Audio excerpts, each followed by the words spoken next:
சகோதர சகோதரிகளே, அனைவருக்கும் வணக்கம். தேசிய ஆசிரியர் சங்கத்தால் நடத்தப்படக்கூடிய ஆசிரியர் தகுதி தேர்வு வழிகாட்டி நிகழ்வில் இன்று 29வது நாள் 31வது வகுப்பு அறிவியல் பாடத்தில் தாள் 1 மற்றும் 2 எழுதுபவர்களுக்கு வழிகாட்டுவதற்காக திருமதி சே கலைவாணி அவர்கள், பட்டதாரி ஆசிரியர், அரசு மேல்நிலைப்பள்ளி குறுக்கத்தி அவர்கள் இசைவு தந்து வருகை தந்துள்ளார்கள். அவர்களுக்கு எமது நன்றியை தெரிவித்துக் கொள்கின்றோம். அனைவருக்கும் இனிய மாலை வணக்கம். நம்ம இன்னைக்கு 7th ஃபர்ஸ்ட் டேர்ம். ஆக்சுவலா நம்ம இந்த லெசன் அளவீட்டியல் ஆல்ரெடி ஒரு தடவை பார்த்துருக்கோம். ஆனா இது சரியா புரியலன்ற மாதிரி கமெண்ட்ஸ் வந்தனால இப்ப நம்ம திரும்பி இந்த லெசன்ல இருந்தே ஸ்டார்ட் பண்ணுவோம். ஃபர்ஸ்ட் லெசன் அளவீட்டியல். இல்ல இந்த எல்ஓ பார்த்தோம் அப்படின்னா ஃபர்ஸ்ட் அடிப்படை அளவுனா என்ன, வழி அளவுனா என்னன்னு நம்ம தெரிஞ்சுக்கணும். அடிப்படை அளவு அப்படின்னா என்னன்னா வேற எதாலையுமே நம்ம அளக்க முடியாது, அதான் அடிப்படை அளவு. இப்போ ஒரு படின்னு அளக்குறோம்னு வச்சுக்கோங்களேன். இந்த ஒரு படியா அளக்குறதுக்கு வேற எந்த இதுவும் யூஸ் பண்ண முடியாது நம்ம. அதுதான் படின்னா அதை வச்சுதான் ஒரு படின்றத அளக்க முடியும். அப்ப இந்த படி மாதிரியான நிரந்தரமா அளக்கக்கூடிய ஸ்டாண்டர்ட் யூனிட்ஸ் என்ன அப்படின்னா அடிப்படை அளவுகள் அப்படின்னு சொல்றாங்க. இந்த அடிப்படை அளவுகளை பெருக்கியோ அல்லது வகுத்தோ அல்லது வேற ஏதோ கணித செயல்பாடுகளின் மூலமா இணைத்து பெறக்கூடிய அளவுகள். இங்கிலீஷ்ல சொன்னா புரியும், டிரைவ்டு குவான்டிட்டிஸ்ன்னு சொல்லுவாங்க. எதை டிரைவ் பண்ணுவோம் அப்படின்னா, இப்ப ஒரு 2 விஷயம் வச்சு புதுசா ஒண்ணு நம்ம டிரைவ் பண்றதுன்னா கண்டுபிடிக்கிறது, நம்ம டிரைவ் பண்றது. இப்ப டிரைவ்டுனா அதுல இருந்து பெறப்பட்ட அளவுகள், அதான் வழி அளவுகள் அப்படின்னு சொல்றாங்க. இந்த அடிப்படை அளவுகள் மொத்தம் 7 இருக்கு. இங்க இருக்கு: நீளம், நிறை, காலம், வெப்பநிலை, மின்னோட்டம், பொருளின் அளவு, ஒளிச்செறிவு. இது 7ம் என்ன அப்படின்னா அடிப்படை அளவு. இதுக்கான அலகுகள் அது என்னன்னா, நீளத்திற்கான அலகு மீட்டர், இதை ஸ்மால் எம்ன்ற லெட்டரால குறிக்கிறோம். நிறைக்கான அலகு கிலோகிராம், கேஜின்ற அளவால குறிக்கிறோம். காலம் வினாடி, ஸ்மால் எஸ். வெப்பநிலை கெல்வின், கேபிட்டல் கே. மின்னோட்டம் ஆம்பியர், கேபிட்டல் ஏ. பொருளினுடைய அளவு மோல், MOL அப்படின்னு சொல்றோம். ஒளிச்செறிவு கேண்டிலா, CD. இதான் 7 அடிப்படை அளவுகள். அடிப்படை அளவுனா இதை வேற எதையும் வச்சு இதை அளக்க முடியாது. இதுதான் பேசிக். இதான் ஒரு ஸ்டாண்டர்ட் செட் பண்றது இந்த அடிப்படை அளவுகள் தான். இதை பெருக்கியோ வகுத்தோ கிடைக்கக்கூடிய அளவுகள் தான் என்ன அப்படின்னா வழி அளவுகள் அப்படின்னு சொல்றோம். இங்க வழி அளவுகள் நமக்கு என்னென்ன கொடுத்திருக்காங்கன்னா, பரப்பு, கன அளவு, வேகம், மின்னூட்டம், அடர்த்தி, இந்த 5ம் கொடுத்திருக்காங்க. பரப்பு அப்படிங்கிறது நமக்கு தெரியும். பரப்பளவுக்கான ஃபார்முலா இப்ப இந்த சதுரம், செவ்வகம் இதெல்லாம் நம்ம படிச்சிருப்போம். பரப்புங்கிறது ஒரு பொருளினுடைய மேற்பரப்பு அடைத்து கொள்ளக்கூடிய இடத்தை குறிக்கிறது தான் என்ன அப்படின்னா பரப்பளவு அப்படின்னு சொல்றோம். அதை எப்படி கண்டுபிடிப்போம்னா நீளம் இன்ட்டு அகலம். இது ரெண்டுமே பாத்தீங்கன்னா நீளம் தான். நீளம் அப்படிங்கிறது ஹரிசாண்டல் டிஸ்டன்ஸ். அகலம் அப்படிங்கிறது பாத்தீங்கன்னா வெர்டிக்கல் டிஸ்டன்ஸ். அப்ப இது ரெண்டுமே நீளம் தான். அப்ப ரெண்டுத்தையுமே அளக்கக்கூடிய அளவு என்ன அப்படின்னா மீட்டர் தான். அப்ப மீட்டர் ஸ்கொயர்டு. அடுத்தது கன அளவு. கன அளவு அப்படின்னா நீளம் இன்ட்டு அகலம் இன்ட்டு உயரம். அப்ப முப்பரிமாணம் வந்துரும். 3 டைமென்ஷனல்ல போறதுனால 3 அளவுகள் இருக்கு உண்டு. அது 3 நீளங்களின் பெருக்கல் பலன் அப்படிங்கறதுனால அதோடைய அலகு மீட்டர் கியூப். அடுத்தது வேகம். வேகம்னா நம்ம எவ்வளவு தூரம் போனோம், எவ்வளவு நேரத்துல போனோம். அப்ப தூரம் பை காலம், அதுதான் என்ன அப்படின்னா வேகம் அப்படின்னு சொல்றோம். இதனுடைய அலகு மீட்டர் வினாடி பவர் -1. அடுத்தது மின்னூட்டம். இங்க ஆக்சுவலா மின்னோட்டம் கொடுக்கல, மின்னூட்டம் கொடுத்திருக்காங்க. எல்லாருடைய மைக்கையுமே மியூட் பண்ணுங்க. யாரோ அன்மியூட் பண்ணி வச்சிருக்கீங்க மைக்க. அடுத்தது மின்னோட்டம் இன்ட்டு நேரம். இதே மின்னோட்டம் பார்க்கணும்னா மின்னோட்டத்தை இங்கே வைக்கணும், நேரத்தை மட்டும் இங்க கொண்டு வந்தோம்னா அப்ப மின்னூட்டம் பை நேரம். அப்ப மின்னோட்டம்னா மின்னூட்டம் பை நேரம். எவ்வளவு மின்னூட்டம் போகுது, அது கடத்தியின் வழியாக எவ்வளவு நேரத்திற்கு போகுது, அதான் மின்னோட்டம். இத மின்னூட்டத்தின் மதிப்பு கண்டுபிடிக்கணும்னா மின்னோட்டம் இன்ட்டு நேரம் அதை போட்டோம்னா நமக்கு மின்னூட்டத்தினுடைய மதிப்பு தெரிஞ்சிடும். இதனுடைய அலகு வந்து கூலும். அடுத்தது அடர்த்தி. அடர்த்தி அப்படின்னா ஒரு பொருள் எவ்வளவு அடர்த்தியா இருக்கு. இப்ப வந்து ஒரு 10க்கு 10 இரும்பு பிளேட்டை வந்து நம்மளால தூக்க முடியுமா என்னன்னு தெரியாது. ஆனா அதே தெர்மாக்கோலை நம்மளால ஈஸியா தூக்கிட முடியும். அப்ப டென்சிட்டி, குறிப்பிட்ட பரப்புல ஓரளவு பரப்புல எவ்வளவு துகள்கள் நெருக்கமாக இருக்கிறது, அதுதான் என்ன அப்படின்னா அடர்த்தி அப்படின்னு சொல்றோம். இப்ப அடர்த்தி இஸ் ஈக்குவல் டு நிறை பை பருமன் அப்படின்னு சொல்லலாம், அல்லது கன அளவு அப்படின்னு சொல்லலாம். பருமனாக இருந்தாலும் கனளவாக இருந்தாலும் ரெண்டுக்குமே ஒரே யூனிட் தான், மீட்டர் கியூப் தான். பருமனும் நீளம் இன்ட்டு அகலம் இன்ட்டு உயரம் தான். அதே மாதிரி கன அளவும் நீளம் இன்ட்டு அகலம் இன்ட்டு உயரம் தான். ஸோ அது ரெண்டுமே ஒண்ணுதான். இப்ப அடர்த்தியினுடைய அலகு நிறை அப்படின்னா கிலோகிராம், கன அளவுக்கு மீட்டர் கியூப். அப்ப கிலோகிராம் பை மீட்டர் கியூப், அப்படி இல்லைன்னா கிலோகிராம் மீட்டர் பவர் -3 அப்படின்னு நம்ம சொல்லலாம். அப்ப பரப்பளவு அதை ஃபர்ஸ்ட் கொடுத்துருக்காங்க. பரப்பளவு அப்படிங்கிறது ஒரு பொருளோட மேற்பரப்பு அடைத்து கொள்ளக்கூடிய இடம், அதுதான் என்ன அப்படின்னா பரப்பளவு அப்படின்னு வச்சிருக்காங்க. இப்ப இது நம்ம எப்படி எடுத்துக்கணும் அப்படின்னா, இப்ப 7 மீட்டர் அப்படின்னா இப்போ ஒரு சதுரத்தினுடைய பரப்பளவு வந்து 7 சதுர மீட்டர் அப்படின்னு வச்சுக்கிட்டோம்னா, இப்ப என்ன அர்த்தம்னா ஒண்ணுக்கு ஒண்ணு வந்து 7 சதுரங்கள் அதெல்லாம் அடுக்கலாம் அப்படின்னு அர்த்தம். அதான் வந்து 7 சதுர மீட்டர் அப்படின்னு நம்ம சொல்றோம்.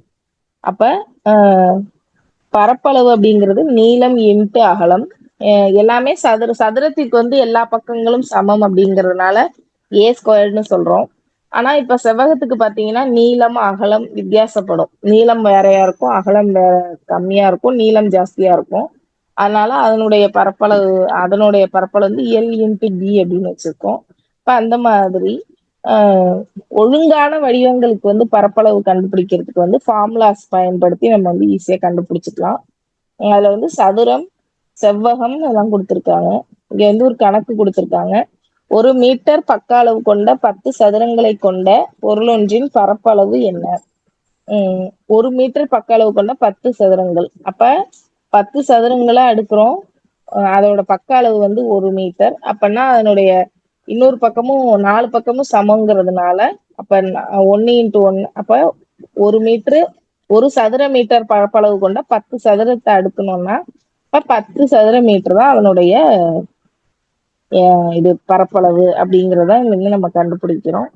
அதுக்கு அடுத்தது பொருள் இது ஒழுங்கான வடிவங்களுக்கு கொடுத்துருக்காங்க.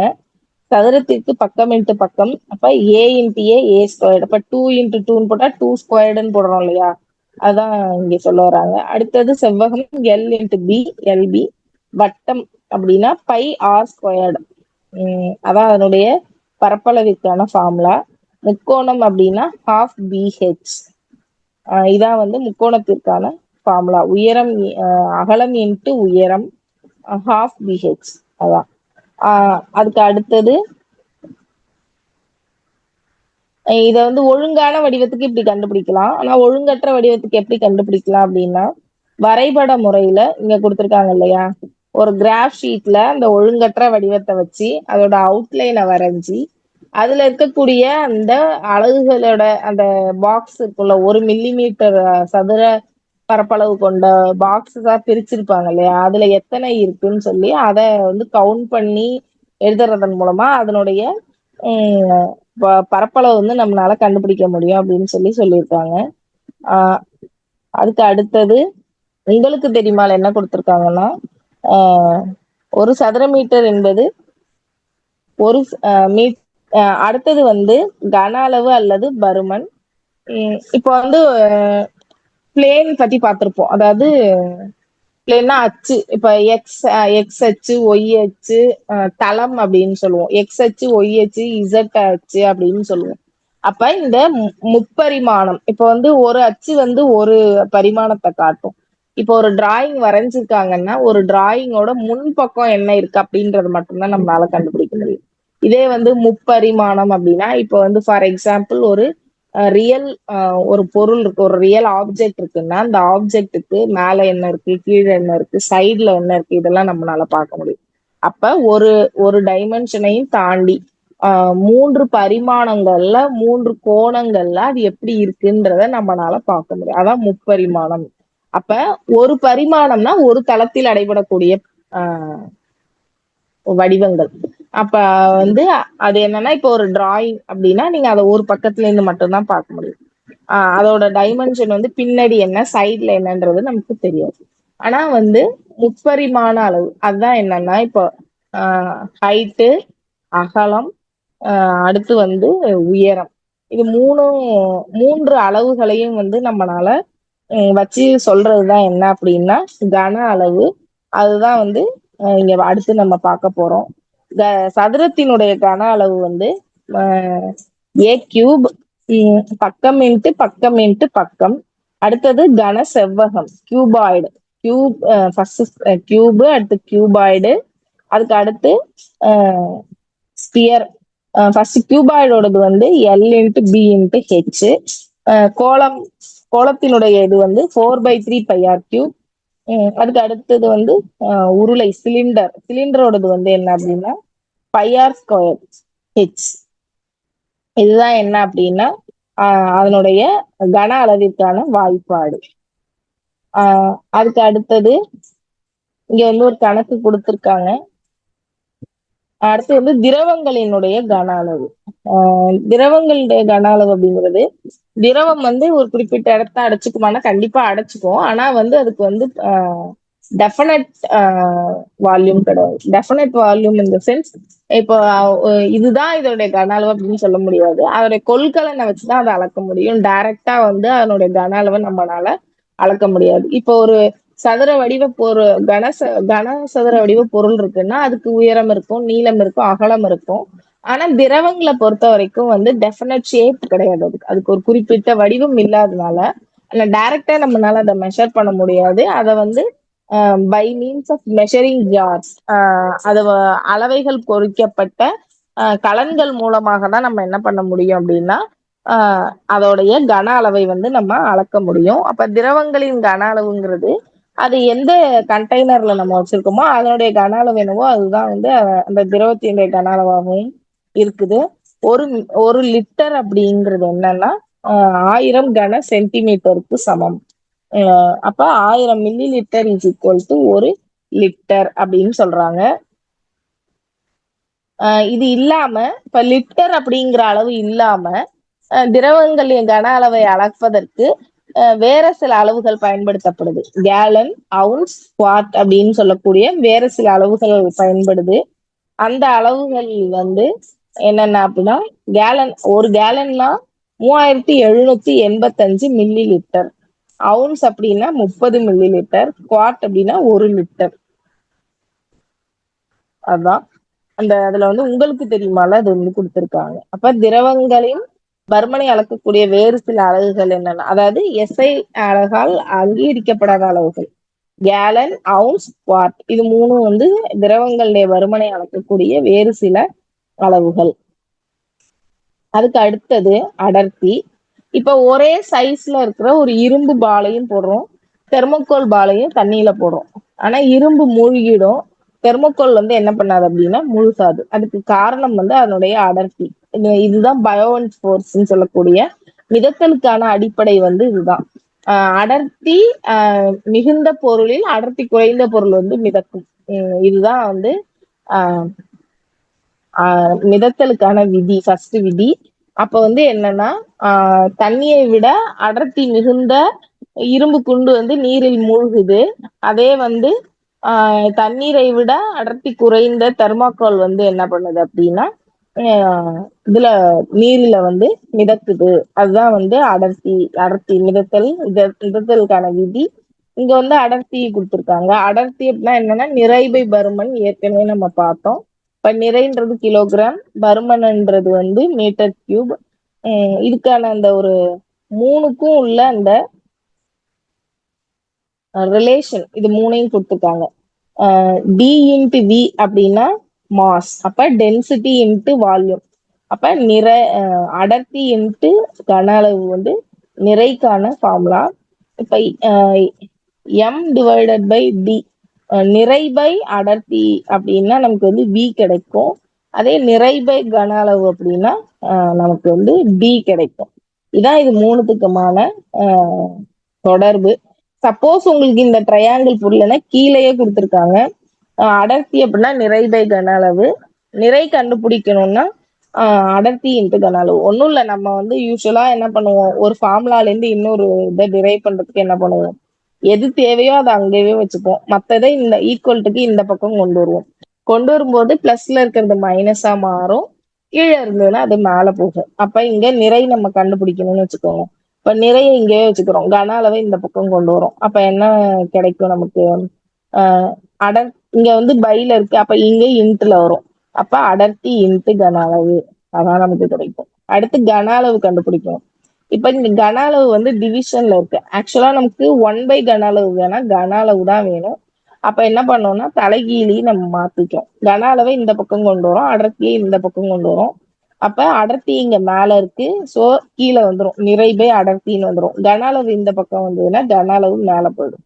அப்ப கன அளவு இஸ் ஈக்குவல் டு நிறை பை அடர்த்தி. அதுதான். இப்ப வந்து நம்ம என்ன இதெல்லாம் பார்த்தோம் அப்படின்னா நீரை விட அடர்த்தியா இருக்கிற மாதிரி தோணும். ஆனா வந்து ஆக்சுவலா நீரை விட அடர்த்தியானது இல்லை. இப்ப வந்து தண்ணி மேல வந்து என்ன ஊத்திருச்சு அப்படின்னா, இப்ப இந்த கடல்ல எல்லாம் பார்த்தோம் அப்படின்னா இந்த க்ரூட் ஆயில் சிந்திருச்சுன்னா கடல் தண்ணி மேலதான் மிதக்கும். இப்ப அதனாலதான் என்ன பண்ணுவாங்கன்னா ஒரு தண்ணியில வந்து தீ பற்றி எரியும் போது என்ன பண்ணுவாங்கன்னா, இந்த எண்ணெய் தீ பற்றி சில விஷயங்கள் எரியும் போது தண்ணிய வந்து வச்சு அணைக்க மாட்டாங்க, எண்ணெய் தீ பிடிச்சி எரியும் போது. ஏன் அப்படின்னா கரண்ட் தீ பிடிச்சி எரியும் போதும் தண்ணி வச்சு அணைக்க மாட்டாங்க. ஏன் அப்படின்னா ஃபர்ஸ்ட் விஷயம் கரண்ட் வந்து கரண்ட்டை கண்டக்ட் பண்ணும் தண்ணி. ஸோ அதனால வந்து தண்ணியை பயன்படுத்த மாட்டாங்க. இங்க வந்து எண்ணெய் இதுல வந்து என்னன்னா எண்ணெயில மிதக்குமே, எண்ணெய் தண்ணி அடியில போயிடும், எண்ணெய் வந்து மேல இருந்து மிதக்குமே தவிர அதை அணைக்கிறதுக்கு எந்த ஹெல்ப்பும் பண்ணாது. ஸோ நமக்கு ஆக்சிஜன் கிடைக்கிறத கண்ட்ரோல் பண்ற மாதிரியான ஒரு பொருளை வச்சுதான் என்ன பண்ணணும்னா இந்த எண்ணெய்னால ஏற்படக்கூடிய தீயை வந்து நம்மளால அணைக்க முடியும். இப்ப எதுக்கு சொல்ல வந்தேன் அப்படின்னா, பாக்குறதுக்கு வந்து எண்ணெய் வந்து நீரை விட கனமா இருப்பது போல தோன்றும். ஆனா அதனுடைய பாகுத்தன்மை தான் கூடயே தவிர அந்த அடர்த்தி வந்து கூட இல்லை. சோ வந்து நீரில் வந்து எண்ணெய் என்ன பண்ணும் அப்படின்னா மிதக்கும் அப்படின்னு சொல்லியிருக்காங்க.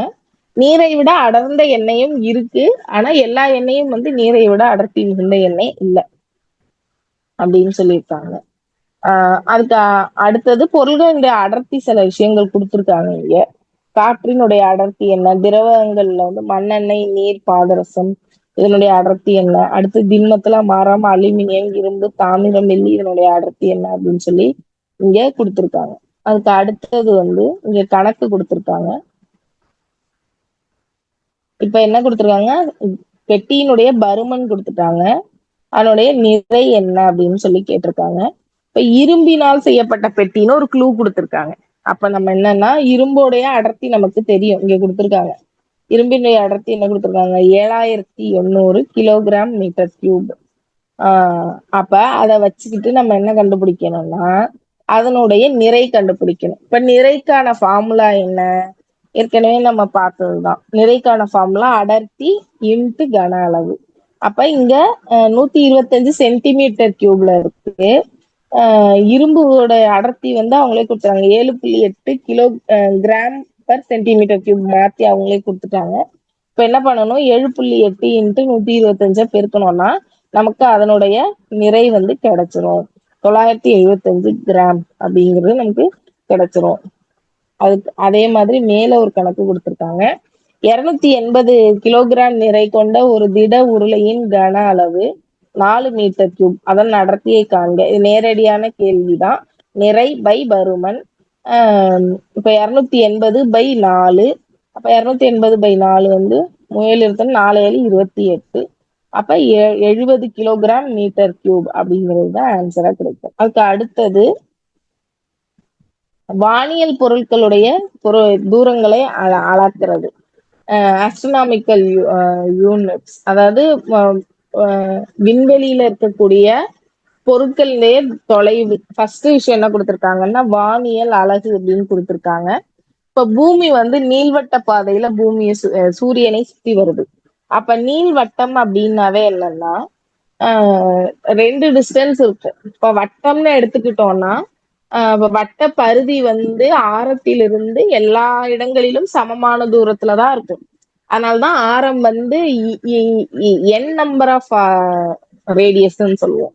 ஒரு சர்க்கிள்க்கு வந்து என் நம்பர் ஆஃப் ரேடியஸ் எத்தனை வேணா இருக்குன்னு சொல்லுவாங்க. எங்க நீங்க மையத்தையும் பருதியையும் எப்ப இணைச்சாலுமே அது ஆரம் தான். சோ வந்து என் நம்பர் ஆஃப் ரேடியஸ் அது எப்பவுமே சமமா இருக்கும். அது வந்து வட்டத்தினுடைய சிறப்பம்சம். நீள்வட்டமும் வட்டமும் எங்க வேறுபடுதுன்னா இதுல வந்து ரெண்டு டிஸ்டன்ஸ் இருக்கும் நீள்வட்டத்துல.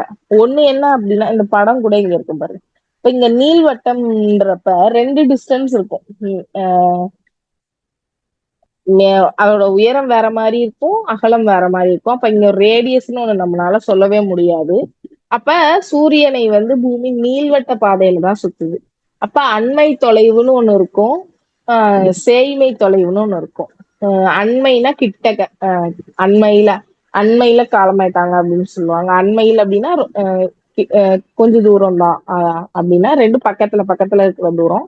சேய்மை அப்படின்னா இந்த ஒரு நாலடியார்ல கூட சேய்த்தானும் சென்று கொள்ளல் வேண்டும் வாய்க்கால் அணைய தொடர்புன்னு சொல்லுவாங்க. அப்ப சேய்னா ரொம்ப தூரம், அப்ப சேய்னா தூரமா இருக்கிறது அப்படின்னு சொல்லுவாங்க. அப்ப ரெண்டு டிஸ்டன்ஸ் இருக்கு சூரியனுக்கும் பூமிக்கும் இடையில. ரெண்டு டிஸ்டன்ஸ் இருக்கு, ஒண்ணு அண்மை தொலைவு, இன்னொன்னு சேய்மை தொலைவு. அண்மை தொலைவு வந்து என்ன அப்படின்னா 147.1 மில்லியன் கிலோமீட்டர். செய்மை தொலைவு என்னன்னா 152.1 மில்லியன் கிலோமீட்டர். அப்ப இது ரெண்டுத்தோட சராசரி தொலைவு. அப்ப பூமிக்கும் சூரியனுக்கும் இடைப்பட்ட சராசரி தொலைவு அப்படின்னு ஒண்ணு கொடுத்துருப்பாங்க. அப்ப சராசரிங்கிறது எங்க வரும் அப்படி ஆவரேஜ்ன்றது என்னன்னா மோர் தென் அ வேல்யூ. ஒரு வேல்யூக்கு மேல, ஒரு மதிப்பிற்கும் மேல ரெண்டு மதிப்புகளின் கூடுதலை கூட்டி அதை வந்து வகுத்தோம் அப்படின்னாதான் நமக்கு என்ன கிடைக்கும்னா சராசரி அப்படின்றது, ஆவரேஜ் அப்படின்றது ஒண்ணு கிடைக்கும். இப்ப average distance between sun and earth அப்படின்னா இரண்டு புள்ளிகளுக்கு இடையில ரெண்டு வேறுபட்ட தூரங்கள் இருக்கு. அந்த தூரங்கள்லய சராசரி தான் என்ன அப்படின்னா ஒரு வானியல் அலகு அப்படின்னு சொல்றாங்க. ஒரு வானியல் அலகு அப்படிங்கிறது வந்து 149.6 மில்லியன் கிலோமீட்டர்னு சொல்லலாம். அப்படி இல்லைன்னா 1.496 இன்ட்டு 10^11 மீட்டர் அப்படின்னு சொல்லலாம். இத ஆனா ஆக்சுவலா எது சரி அப்படின்னா 1.496 இன்ட்டு 10^11 மீட்டர்னு சொல்றதுதான் அறிவியல் முறைப்படி சரி. வேல்யூ ஒண்ணுதான், ஆனா ஆக்சுவலா நம்ம வந்து 1.496 இன்ட்டு 10^11 மீட்டர் அப்படின்னு தான் நம்ம வந்து எங்கேயுமே நம்ம மென்ஷன் பண்ணணும். கணக்குகள்லையும் அப்படிதான் நம்ம எடுத்துக்கணும். அதுக்கு அடுத்தது ஒளியாண்டு. ஒளியாண்டு அப்படின்னு சொல்றது என்ன அப்படின்னா ஒளியானது வெற்றிடத்தில் ஓராண்டு. ஓராண்டுனா என்ன 365 நாள் இன்ட்டு ஒரு நாளைக்கு 24 மணி நேரம் இன்ட்டு ஒரு மணி நேரத்திற்கு 60 நிமிடங்கள் இன்ட்டு ஒரு நிமிடத்திற்கு 60 வினாடிகள். அப்ப 365 இன்ட்டு 24 இன்ட்டு 60 இன்ட்டு 60 அப்படின்னு போட்டு அத ஒரு செகண்டுக்கு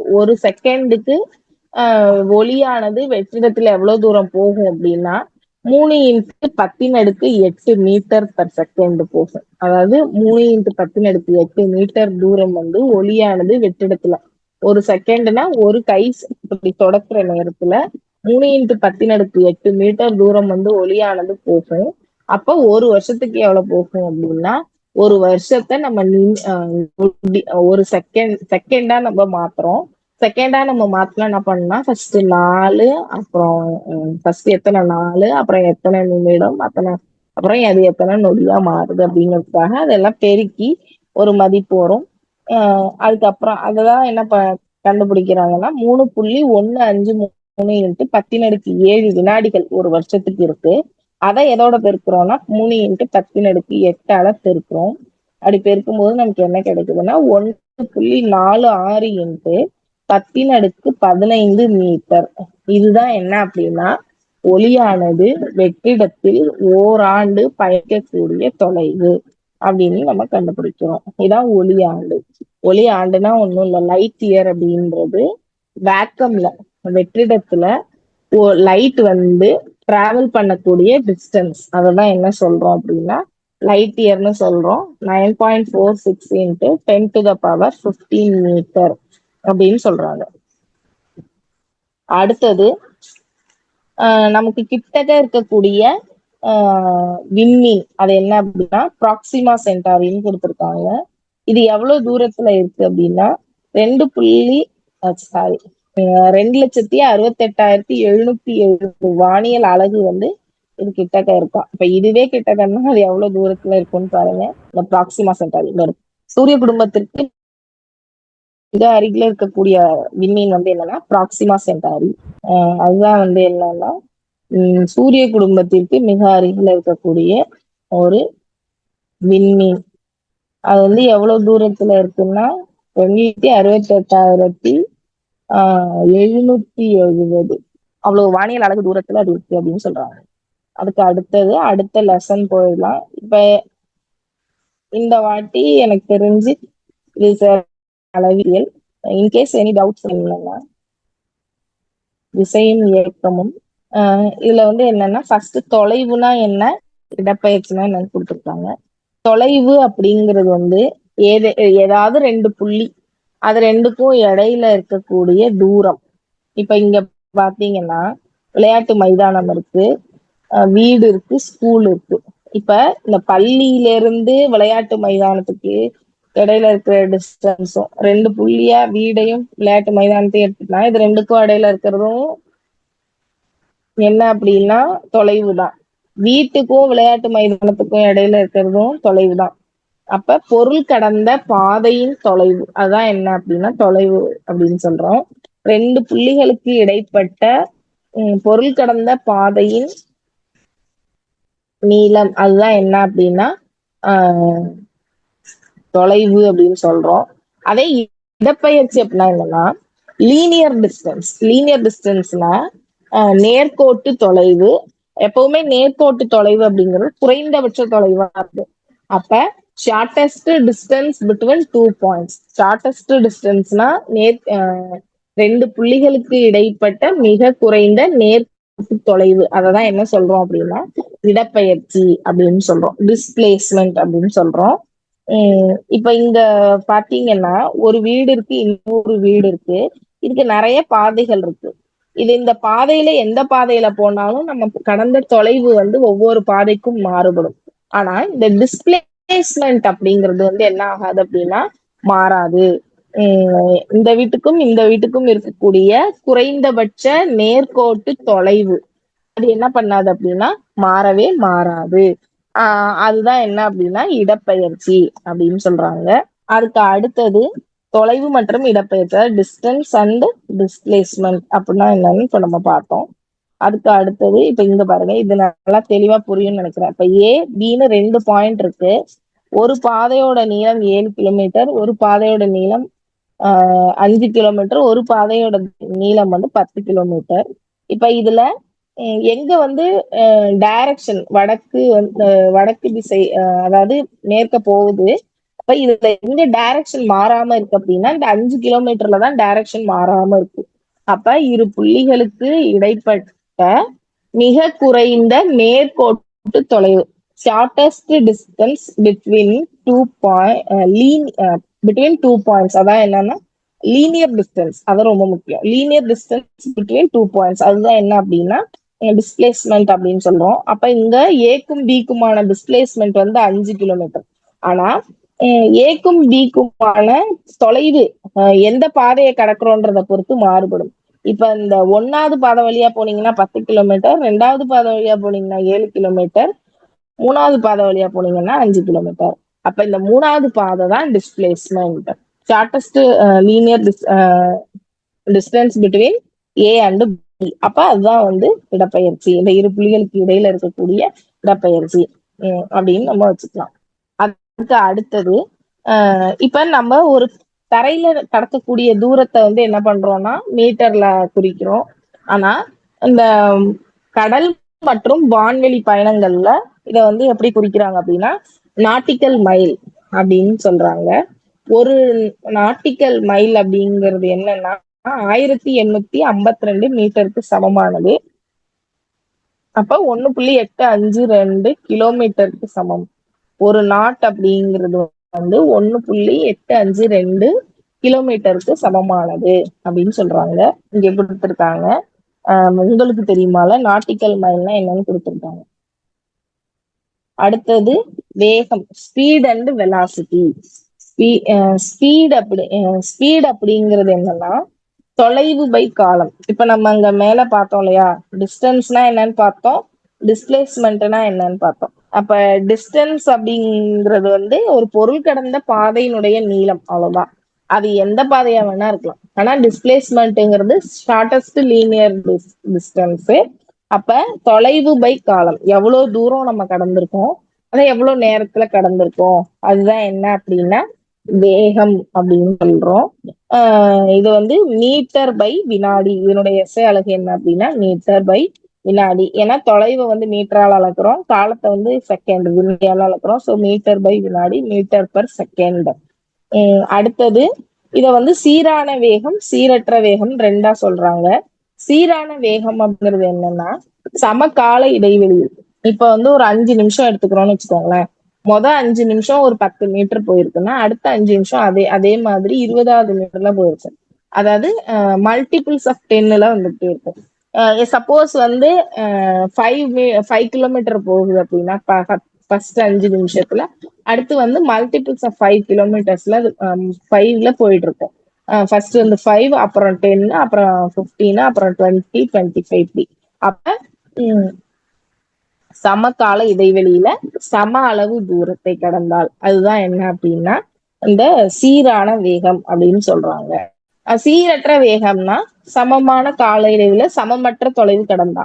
இப்ப ஃபர்ஸ்ட் 5 நிமிஷத்துல 5 போடுறது, அதுக்கு அடுத்தது வந்து 25 கிலோமீட்டர் போயிடுது அப்படின்னா இப்ப ஃபர்ஸ்டுக்கும் 2க்கும் இடையில கழிச்சிங்க அப்படின்னா அதாவது இப்ப ஃபார் எக்ஸாம்பிள் இப்ப சீரான வேகம்னா 5 நிமிஷத்துக்கும் 2வது 5 நிமிஷத்துக்கும் இருக்கிற டிஃபரன்ஸும் அதே மாதிரி 3வது 5 நிமிஷத்துக்கும் 2வது 5 நிமிஷத்துக்கும் இருக்கிற டிஃபரன்ஸும் என்னவா இருக்கும் அப்படின்னா ஈக்குவலா இருக்கும்.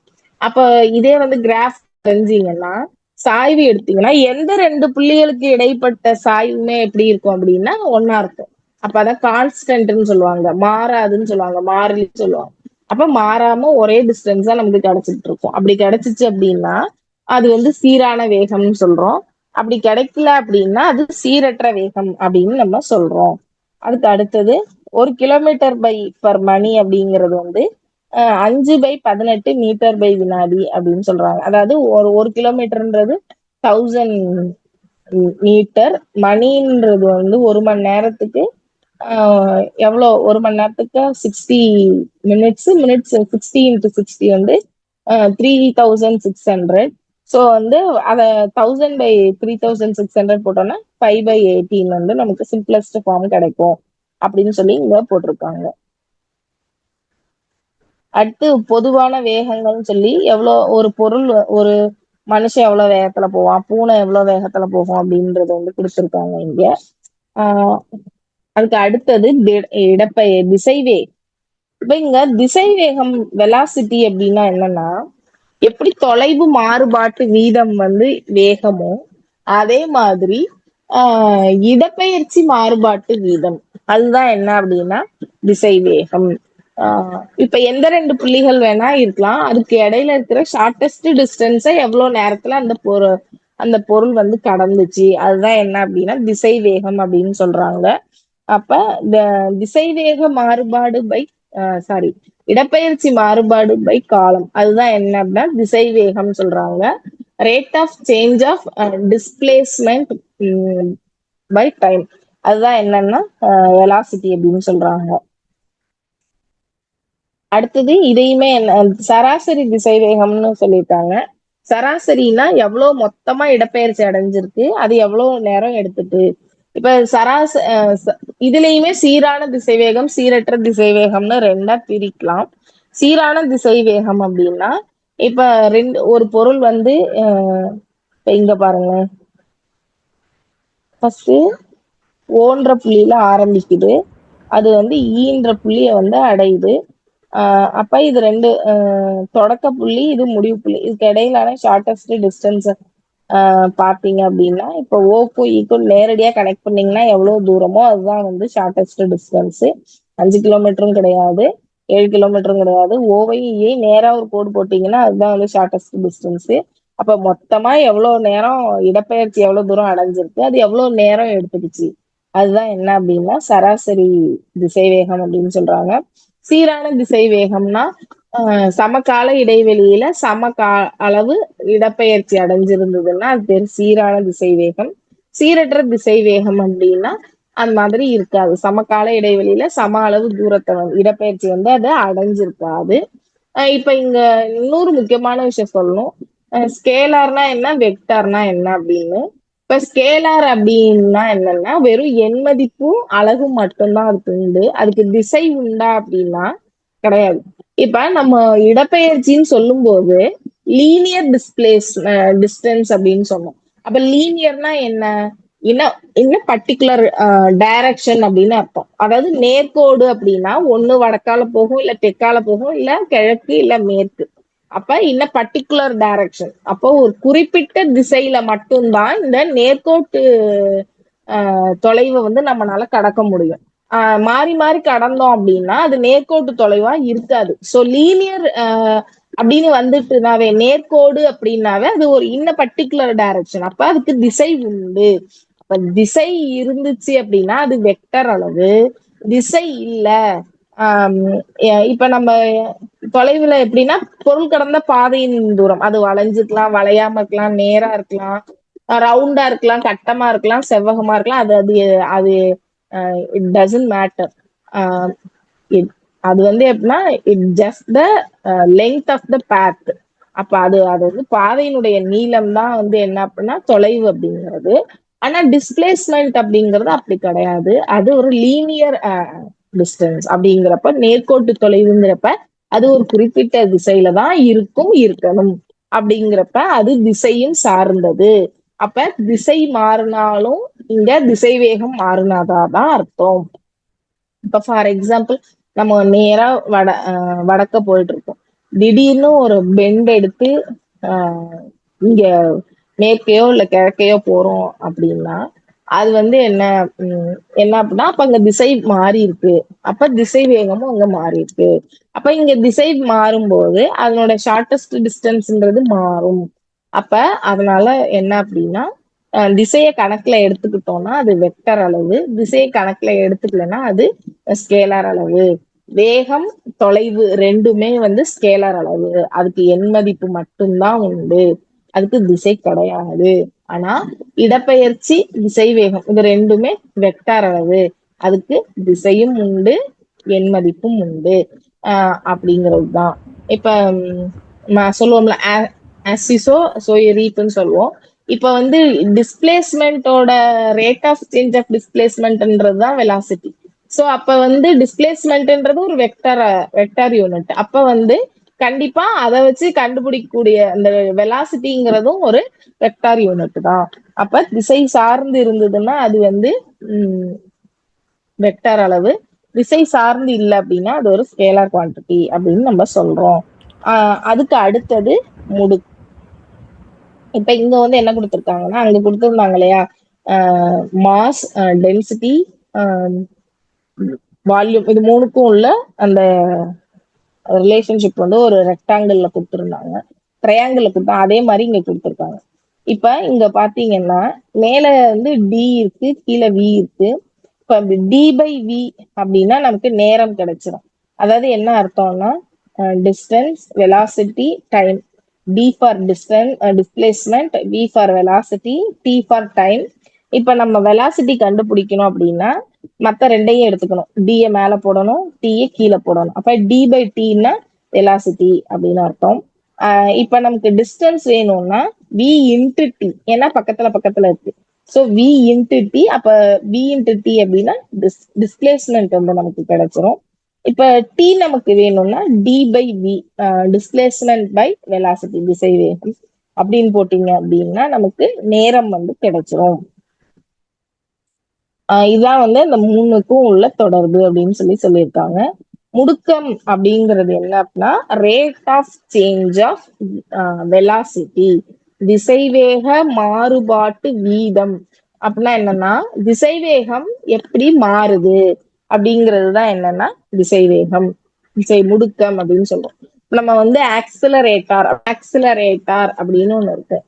கையில நம்ம பிடிச்சி திருகுனாதான் என்ன ஆகும் அப்படின்னா வண்டியினுடைய வேகம் வந்து அதிகரிக்கும். அப்ப நம்ம ஒரு குறிப்பிட்ட திசையில நம்ம நேராவே போயிட்டு இருக்க மாட்டோம். அப்ப திரும்புவோம், அப்புறம் மாறுவோம், அப்படி மாறிட்டே இருக்கு. நம்மளுடைய திசை வந்து மாறிட்டே இருக்கும். சோ அப்ப தொடர்ச்சியா நம்ம முடுக்கப்பட்டு கொண்டே இருக்கோம். ஒண்ணு திசை மாறணும் அல்லது திசை வேகம் மாறணும். இது ரெண்டுல எது மாறினாலும் அது முடுக்கப்படுகிறது பொருள் அப்படின்னு அர்த்தம்.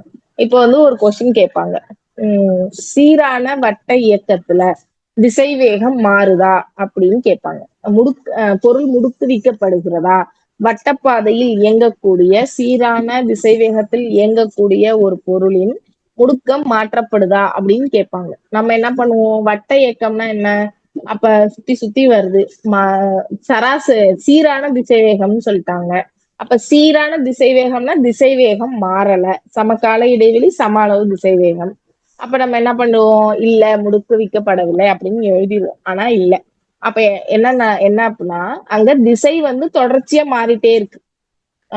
வட்டப்பாதையில வந்து திசையானது தொடர்ச்சியாக மாறிக்கொண்டே இருக்கிறதுனால சீரான திசை வேகமாகவே இருந்தாலும் வட்டப்பாதையில் இயங்கக்கூடிய ஒரு பொருள் முடுக்கப்படுகிறது அப்படிங்கிறது தான் சரியான ஆன்சர். அதுக்கு அடுத்து முடுக்கம்னா என்ன அப்படின்னு கொடுத்திருக்காங்க. இறுதி திசைவேகம் மைனஸ் ஆரம்ப திசைவேகம்.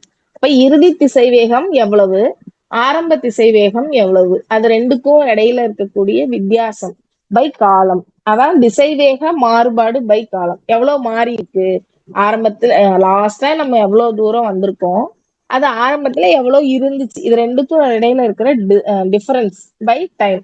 இததான் என்ன சொல்றாங்க அப்படின்னா முடுக்கம்னு சொல்றாங்க. இப்ப இந்த முடுக்கம் வந்து நேர் முடுக்கம் எதிர் முடுக்கம் ரெண்டு வகைப்படும். இப்ப என்ன அப்படின்னா ஃபர்ஸ்ட் நம்ம வந்து ஒண்ணுமே இல்லாம முடுக்கத்தினுடைய எஸ்ஐ அலகு வந்து மீட்டர் பை வினாடி ஸ்கொயர். இப்ப வந்து ஃபர்ஸ்ட் நம்ம எதுவுமே இல்லாம ஆரம்பிப்போம், ஜீரோல ஸ்டார்ட் பண்றோம், 10க்கு போறோம்னு வச்சுக்கோங்களேன். அப்ப நம்ம லாஸ்ட்ல 10 மைனஸ் 0னா 10 வந்து பாசிட்டிவ் வேல்யூ நமக்கு கிடைக்கும். அப்ப இறுதி திசை வேகம் அதிகமாக இருந்து ஆரம்ப திசை வேகம் கம்மியா இருந்துச்சுன்னா அது நேர்முடுக்கம். அது இல்லாம ஆரம்ப திசை வேகம் அதிகமாக இருந்து இறுதி திசை வேகம் 0வாக இருந்தால், ஃபார் எக்ஸாம்பிள் இப்ப நீங்க ஒரு பொருளை இல்ல ஒரு சாக்கீஸ இல்ல ஒரு பாலை கீழிருந்து மேல் நோக்கி எறிகிறீங்க. இப்ப இந்த பொருள் என்ன பண்ணும், மேல ஒரு குறிப்பிட்ட தூரம் போகும், திரும்ப வந்து பூமியை அடைந்ததும் ஓய்வு நிலைக்கு வந்துருது. அப்ப அதனுடைய இறுதி திசைவேகம் என்னவா இருக்கும், 0வா இருக்கும். ஆனா ஆரம்ப திசைவேகம் நீங்க ஒரு திசைவேகத்தை கொடுத்து அதை மேல அனுப்பிச்சிருக்கீங்க, ஆனா அதோட ஃபைனல் வெலாசிட்டி என்னவா இருக்கும், 0வா இருக்கும். அப்ப 0ல இருந்து அதை கழிச்சீங்கன்னா உங்களுக்கு என்ன கிடைக்கும், நெகட்டிவ் வேல்யூ கிடைக்கும். அப்ப ஆரம்ப திசைவேகத்தை விட இறுதி திசைவேகம் குறைவாக இருந்தால் அது பேர் வந்து எதிர் முடுக்கம், நெகட்டிவ் ஆக்சிலரேஷன். அப்படி இல்லைன்னா டீசலரேஷன் அப்படின்னு பேர் இருக்கு. அதான் நேர் முடுக்கம் எதிர் முடுக்கம். இந்த ஃபார்முலாவை வச்சு ஞாபகம் வச்சுக்கோங்க ஈஸியா. ஆரம்ப முடுக்கத்தை வந்து யூன்னு சொல்றோம், இறுதி திசைவேகத்தை வின்னு சொல்றோம். V minus u by t எப்பவுமே v should be greater than u. அப்பதான் வி கெட் பாசிட்டிவ் வேல்யூ. அப்ப அது பாசிட்டிவ் ஆக்சிலரேஷன். இல்ல அது ஆரம்ப திசை வேகம் ஜாஸ்தியா இருக்கு, இறுதி திசை வேகம் வந்து கம்மியா இருக்கு அப்படின்னா அது நெகட்டிவ் ஆக்சிலரேஷன், அப்படி இல்லைன்னா டிசலரேஷன் அப்படின்னு சொல்றாங்க. அடுத்தது இருக்கிறதுலயே ரொம்ப வேகமான உயிரினம் அப்படின்னா வந்து சிறுத்தை கொடுத்திருக்காங்க. இது வந்து சும்மா ஒரு டேட்டா தான், தெரிஞ்சு வச்சுக்கோங்க. அடுத்து சீரான முடுக்கம் அப்படின்னா சமகால இடைவெளியில சம அளவு திசைவேகம் இருந்துச்சு அப்படின்னா அதுக்கு பேர் வந்து என்னன்னா சீரான முடுக்கம். ஆஹ் அடுத்து வந்து சீரற்ற முடுக்கம்னா ஓரளவு நேரத்துல வந்து பொருளோட திசைவேகம் வந்து மாறிட்டே இருக்கும். அதான் சீரற்ற முடுக்கம். அதுக்கு அடுத்தது ஆஹ் வரைபடம் பத்தி கொடுத்திருக்காங்க. தொலைவு கால வரைபடம். எப்பவுமே டிஃபால்ட்டா தொலைவு வச்சாலும் சரி, இடப்பெயர்ச்சி வச்சாலும் சரி, வேகம் வச்சாலும் சரி, திசைவேகம் வச்சாலும் சரி, முடுக்கம் வச்சாலும் சரி, ஏதோ 2 கிராஃப் பிளாட் பண்றீங்கன்னா always time has to be taken in the X axis. அப்ப எப்பவுமே எக்ஸ் ஆக்சிஸ்ல தான் time have to be taken. காலம் காலம் வந்து எப்பவுமே வந்து எக்ஸ் அச்சுல தான் நம்ம எடுத்துப்போம். அப்ப நேர்கோடா கிடைச்சு அப்படின்னா அது சீரான வேகம் அப்படின்னு அர்த்தம். ஒரு பொருள் வந்து தொலைவு கால கிராஃப் போடுறோம், காலத்தை எக்ஸ் அச்சுல எடுத்துக்கிறோம், தொலைவை வந்து ஒய் அச்சுல எடுத்துக்கிறோம். அப்படி எடுத்துக்கும் போது நமக்கு கிடைக்கக்கூடிய கோடு நேர்கோடாக இருந்தால் அது வந்து என்ன அப்படின்னா அப்ப அந்த பொருள் வந்து சீரான இயக்கத்துல இருக்கு அப்படின்னு அர்த்தம். இப்ப இங்க பாத்தீங்கன்னா ஃபர்ஸ்ட் 1 வினாடியில 10 மீட்டர் போயிருக்கு, 2வது வினாடியில 20 மீட்டர் போயிருக்கு, 3வது வினாடியில 30 மீட்டர் போயிருக்கு, 4வது வினாடியில 40 மீட்டர் போயிருக்கு, 5வது வினாடியில 50 மீட்டர் போயிருக்கு. இப்ப நீங்க மொத 2 சாய்வு எடுங்களேன். 20 மைனஸ் 10, 10, 30 minus 20, 10, 40 minus 30, 10, 50 minus 40. இதான் என்னன்னா சமகால இடைவெளியில் சம அளவு தொலைவை கடத்தல். இதான் சீரான இயக்கம் அப்படின்னு நம்ம சொல்றோம். அடுத்தது இந்த தொலைவு கால கிராஃப் வரைபடத்துல நம்ம என்ன கண்டுபிடிச்சுக்கலாம் அப்படின்னா பொருளினுடைய வேகத்தை கண்டுபிடிக்கலாம். அதுதான் வந்து இந்த இதுல இருந்து நம்ம கண்டுபிடிக்கக்கூடிய விஷயம். பொருளின் அந்த வரைபட சாய்வின் மூலமாக நம்ம கண்டுபிடிக்கக்கூடிய விஷயம் என்ன அப்படின்னா தொலைவு. இப்ப 20/2 அப்ப என்ன நமக்கு கிடைக்கும்? 10. அப்ப 10 மீட்டர் பை வினாடி. இது என்ன? வேகம். அப்ப தொலைவு கால வரைபடத்தின் சாய்வு நமக்கு என்னத்தை கொடுக்குது அப்படின்னு கேட்டாங்கன்னா அது என்னத்தை கொடுக்கும்? வேகத்தை கொடுக்கும் அப்படிங்கறத தெரிஞ்சுக்கங்க. அடுத்தது இங்க பாத்தீங்கன்னா இதுலயும் 20 தான் போயிருக்கு, 2வது வினாடியிலையும் 20 மீட்டர்ல தான் இருக்கு, 3வது வினாடியிலையும் 20 தான் இருக்கு, 4, 5 எல்லா வினாடியிலையுமே அதனுடைய கடந்த தொலைவு வந்து என்ன பண்ணவே இல்லை, மாறவே இல்லை. அப்ப என்ன அர்த்தம்னா பொருள் ஓய்வு நிலையில இருக்கு அப்படின்னு அர்த்தம். இப்படி ஹரிசாண்டலா நேர்கோடு தான், ஆனா ஹரிசாண்டல் எக்ஸ் அச்சுக்கு இணையாக அல்லது எக்ஸ் அச்சிலே கூட சில நேரத்துல மதிப்பு குறிக்கப்படலாம். இது ஆரம்பத்துல 20 மீட்டர் போயிருச்சு, அதனால 20 மீட்டர்ல தொடர்ந்து இருக்கு. இப்ப ஃபார் எக்ஸாம்பிள் ஸ்டார்ட் பண்ணப்படாத ஒரு காரு ஒரே இடத்துல இருக்குன்னு வச்சுக்கோங்க.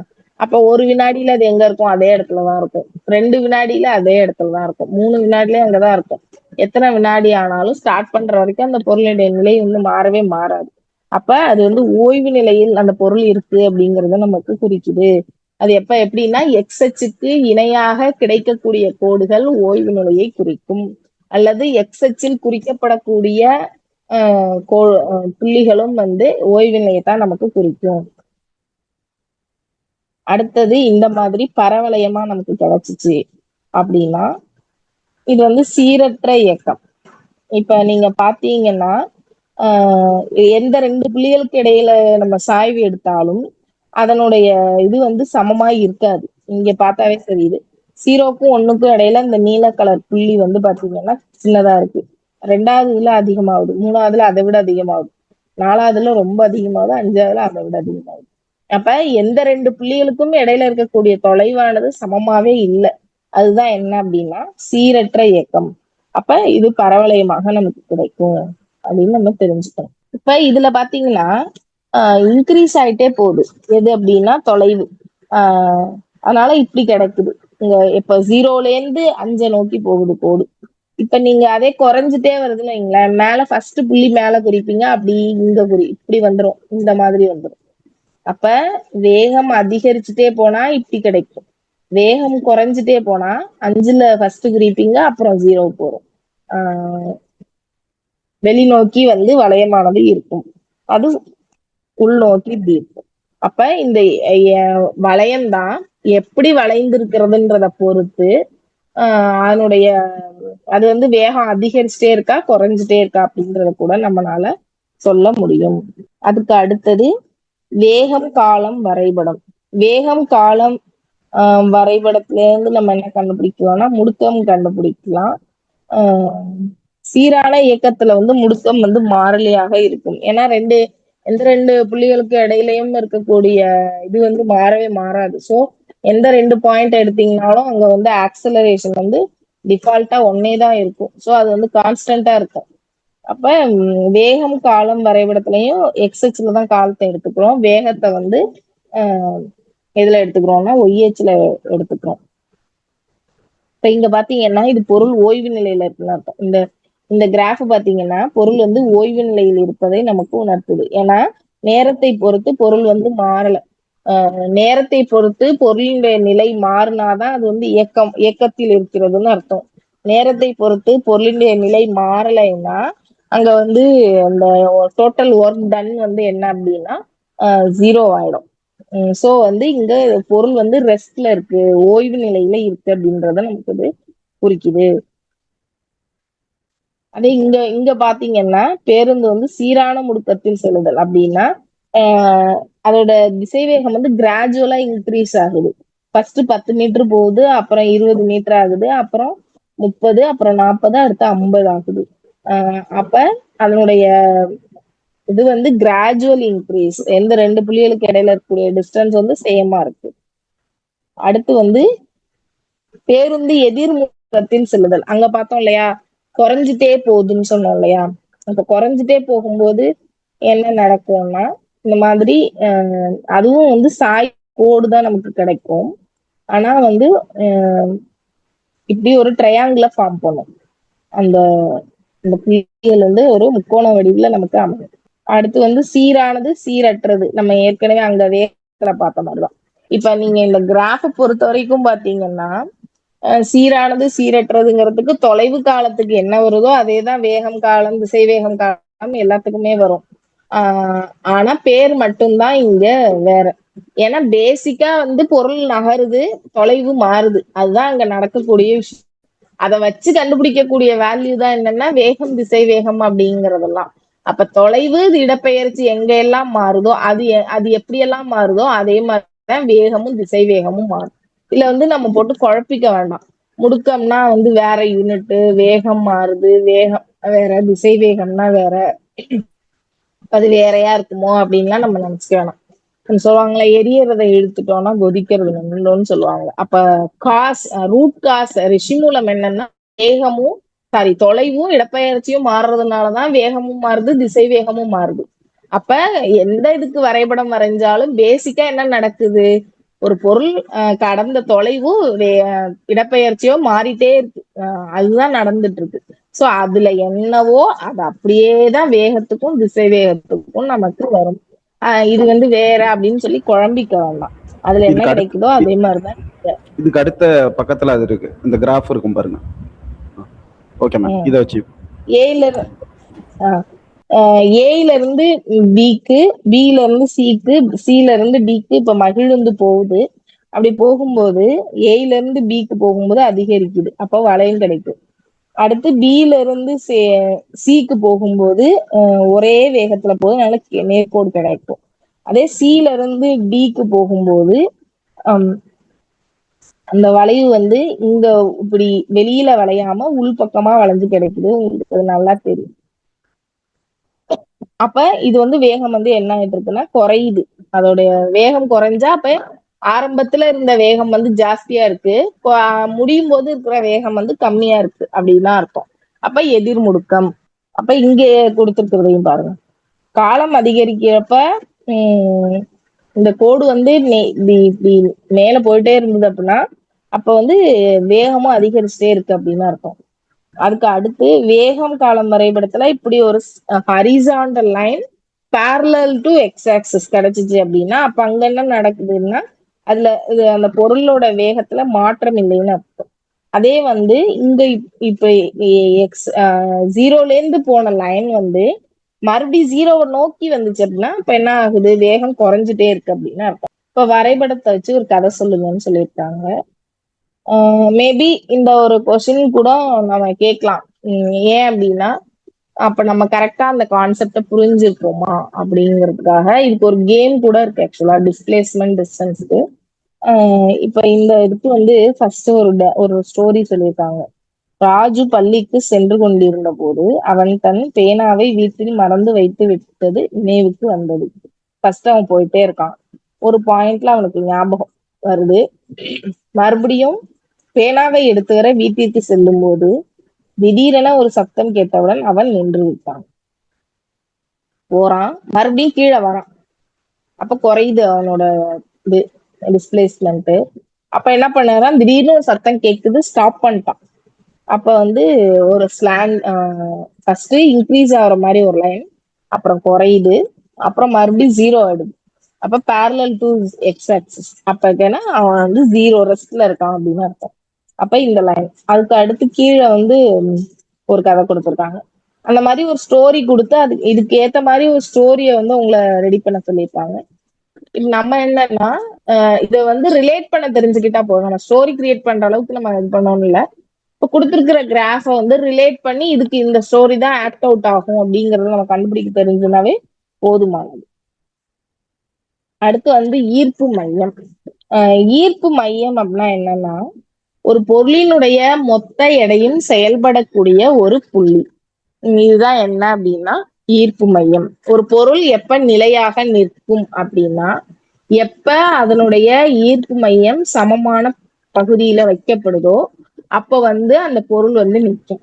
இப்ப நம்ம பார்த்திருப்போம், இந்த ஒரு ஃபுட்பால வந்து கையில அப்படி சுத்துவாங்க, அப்போ ஒரு விரல்ல சுத்துவாங்க. அப்ப அது அந்த அப்புறம் தஞ்சாவூர் தலையாட்டி பொம்மை, இதெல்லாம் எப்படின்னா அந்த ஈர்ப்பு மையத்தின் அடிப்படையில உருவாக்கப்பட்ட ஒரு விஷயம்தான். ஈர்ப்பு மையம் அப்படிங்கிறது வந்து ஒரு பொருளுடைய மொத்த எடையும் செயல்படக்கூடிய பகுதி அப்படின்னு நம்ம சொல்லலாம்.